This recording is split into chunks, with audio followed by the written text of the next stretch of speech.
We talked a little bit about your reference materials, and you seem to have such a knack for writing encyclopedias. Because I found that there's the Encyclopedia of American Religions, the Encyclopedia of Occultism and Parapsychology, Encyclopedia of Religious Phenomena, and then you've got, of course, your vampire book, the Encyclopedia of the Undead, which this, as everyone can see, is a very big book. And I even have this one as well, which I believe you were talking about earlier, the Vampire Yes. Gallery. So I've got that one as well. And then we have the latest one, your newest one, the Vampire Almanac. So I'm sure I've missed some at some point because you've written so many things, but writing books like this that are so detailed with so many entries, what's your process for such a huge project, and how long does one take you to do?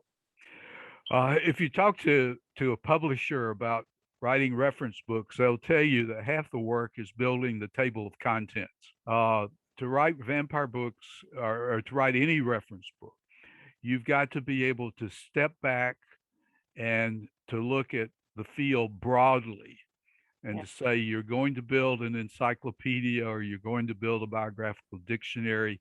So you want to cover the whole field Yeah. and you want to be unprejudicial in your coverage. And this is why so many of my scholarly colleagues who want to get into the business of writing reference books don't succeed because they know very well their little niche of the Yeah. market, so to speak, and they know their prejudices, what's the good stuff and what's not so good. So they tend to leave out the not so good stuff. And so anyone using the book is looking for that stuff too. So I've created I'm able to step back and look at the whole field and not regard my likes and dislikes and to try to give adequate coverage to everybody. I tell people I hope that you could look at the chapter on scholars and not know from the reference book which ones I like, which ones I'm not Okay. as Yeah. favorable to. And look at the pop culture chapter and say, here are my friends, here are also my enemies. But you, I hope, will not be able to come away and know which are which. So I don't give extra credit to you because you're my friend, and I don't take away credit from other people who I might not like as much. Um, it's that's the kind of thing. And then to be able to cover the whole field, you've got to have a knowledge broadly of the field. Uh, encyclopedia writers and editors are generalists if they do their job right, and we glory in the fact that we have this kind of general knowledge across the field, and that's what allowed me to do that. I think I've written um, now a dozen encyclopedias. Okay. The one that you mentioned, for example, that Encyclopedia of Occultism, this became, and I wasn't consciously doing it, but it became one of the basic building blocks of the field of esoteric studies. I remember going to an esoteric conference after that book came out and was hearing all kinds of nice things being said about me. Um, and I wasn't aware that I had done anything, but this became one of the major reference books that helped that field get off the ground. Nice. And so very, very nice about that. I did a couple that just for the fun of it, but the those three, the my Encyclopedia of American Religions, the Occultism, Yeah. Vampire book, those three I'm very, very proud of that I was able to work on them and to work. I met so many nice people doing them. Well, it was that, it was going to conferences, carrying on correspondence along the way, and that was what did it. The well, when we were in Dublin, for example, I got to finally meet Bill Hughes. You know, that has had so many connections. Uh, Bill is in Hong Kong or Macau. Oh, He's living in China, and um, that I've been going to China off and on for 20 years, and uh, you know, you meet up with people in all kinds of interesting places that you never expected. and when you do one of your encyclopedias, how long does it take you? Is it like a couple years? Is it like, I guess each one's different probably. It is. This vampire one did not take as long as some of the others because it's built on previous work. To start from scratch, to build the table of contents, to deal with the publisher and get a contract, and then to actually do it is usually it's a 2-year project. A book the size of the vampire book, if I had to start from scratch and do it, be at least 2 years.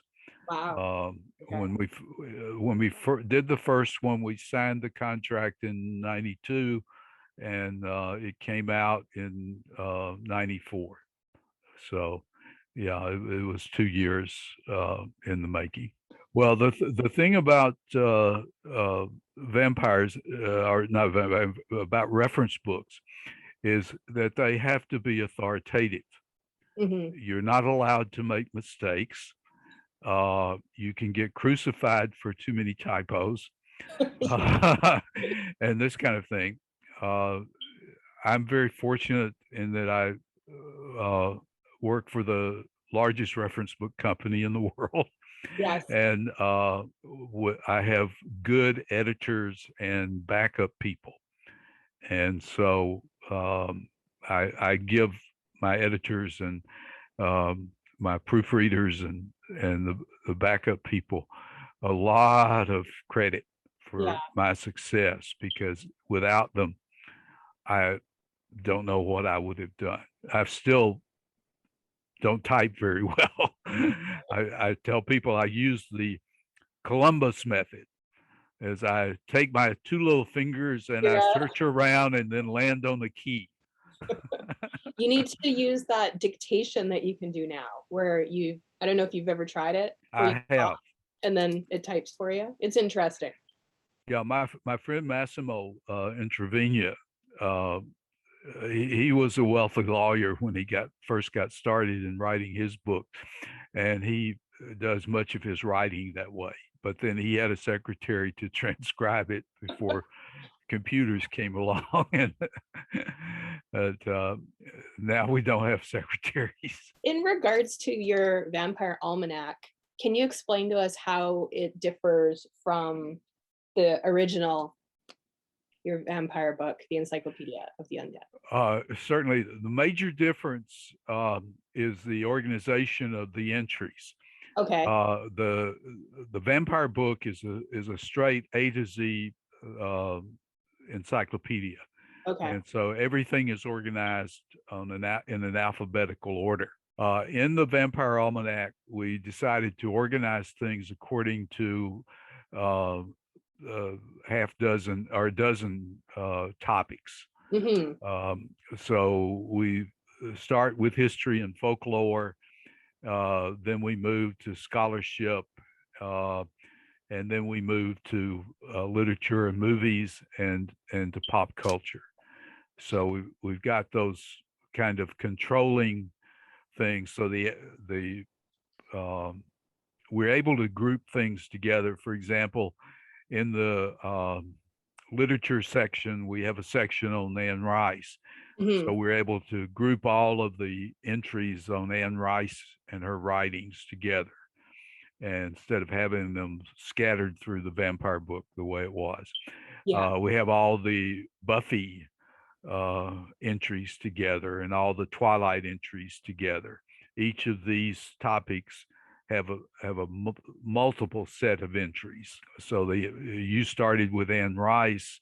You ran into a number of characters. There's Lewis, and there's Claudia, and there's Lestat, and the like. So we now have all those entries grouped in one place.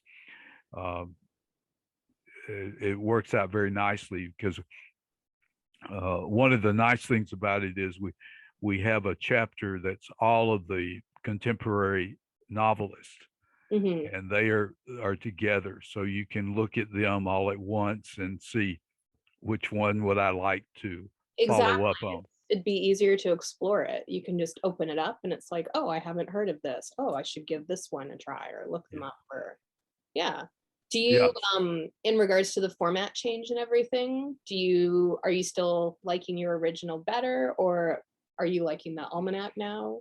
I like both of them. Both of them do separate things, and the fact that the earlier editions were alpha oriented, I think for the time that was very important, and it worked well.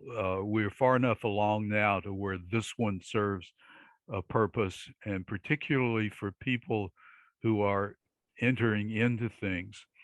I have to remember the vampire studies doesn't get started till 1970. Actually, 1972 is when we date it from the early book on Dracula that Raymond McNally and his colleague did. There wasn't that much to learn. You could read 3 books and you could get up and going. Today, it's a lot different. It's a vast field now. The number of books, I have now 6 entire bookcases with nothing but nonfiction books. I have a wall with editions of Dracula. It's a vast field, and for somebody who's just getting into it, that's what the rationale behind the organization of the almanac is. So you can get into it and not be overwhelmed.